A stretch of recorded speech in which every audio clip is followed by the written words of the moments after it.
Well, MP Maggie Barry is the Deputy Chair of the Select Committee that considered the End of Life Choice Bill. She joins us now. Tēnā koe, good morning. Morena. If I look at the report back, one of the things that strikes me is this quote: on many of the substantial issues we did not decide. However, we do agree that the bill is not workable in its present state. So where does that leave us? The bill is a mess. It is unsafe. It is a bill that from the beginning we were told by the sponsor was a perfect thing and needed no changes.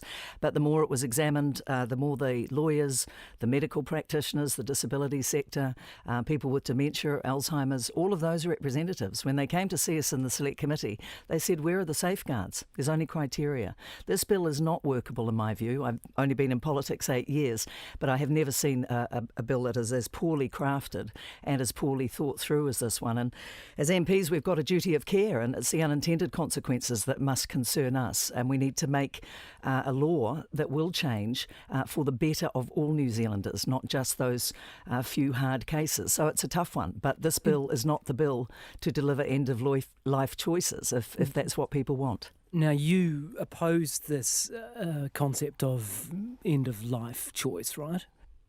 It isn't so much the concept, it is the bill. I've looked at the other 2 bills that have been in New Zealand's history, Michael Law's, Peter Brown's, even Marianne Street's.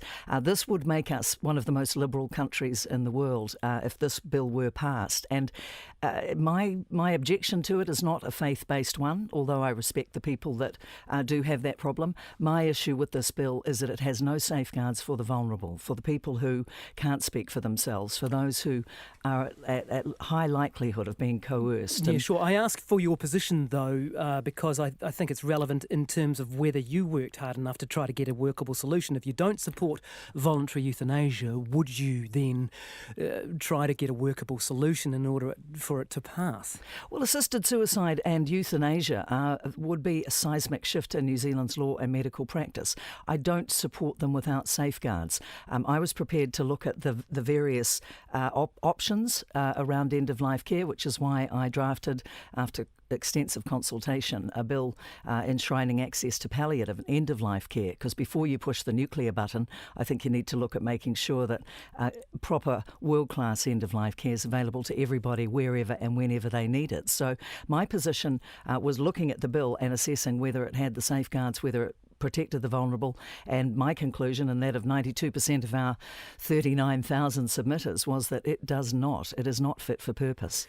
In your assessment, what conditions would this be available for? Because it's interesting, or some might find it alarming, to read through the bill, and in terms of the belief of some submitters, it could cover things like, I'm reading from the report, asthma, diabetes, dementia, incontinence, gluten intolerance, grief and loneliness. Now, I should add that this is what some submitters believe, and they also believe that the Netherlands and Belgium and those kind of jurisdictions have expanded their eligibility criteria to include such conditions.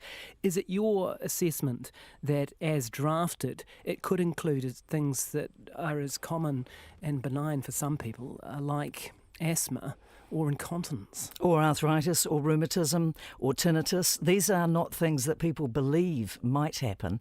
These are things that have happened in other jurisdictions internationally, in Belgium and Holland, where they've been with this sort of practice for a very long time. So let's nail this down. I'm sorry to interrupt here, but it's important. Sure. It is your assessment as a Deputy Chair of this committee that a condition such as asthma, diabetes, incontinence, even gluten intolerance could be used to end one's life? Absolutely it could. And I'm speaking as an individual because it's a conscience vote. But having sat an extra 28 days last year just on this bill alone and hearing submissions, it isn't just me. It is the lawyers and the doctors and the others who feel that, particularly the lawyers actually, they feel that they would have a field day with this, that the loopholes are so vast that if you open the gates to allow euthanasia and assisted suicide, then people under the age of 18 will say, say, hey, that's not fair. I'm 16. I want to have it. And this idea that it's a slippery slope and it does occur in other jurisdictions is very relevant to New Zealand. In Canada, in 2.5 years, they've caught up with Holland. So it took Holland 15 years to fast-track dementia, enable people with depression and other mental health issues to get assisted suicide and euthanasia. And that is happening. So be under no mistake at all. Laws change. It won't be handed down in tablets of stone and never altered. It will alter and it will be far more liberal. And there are no safeguards anyway. So it is a very unsafe and unfit for purpose bill.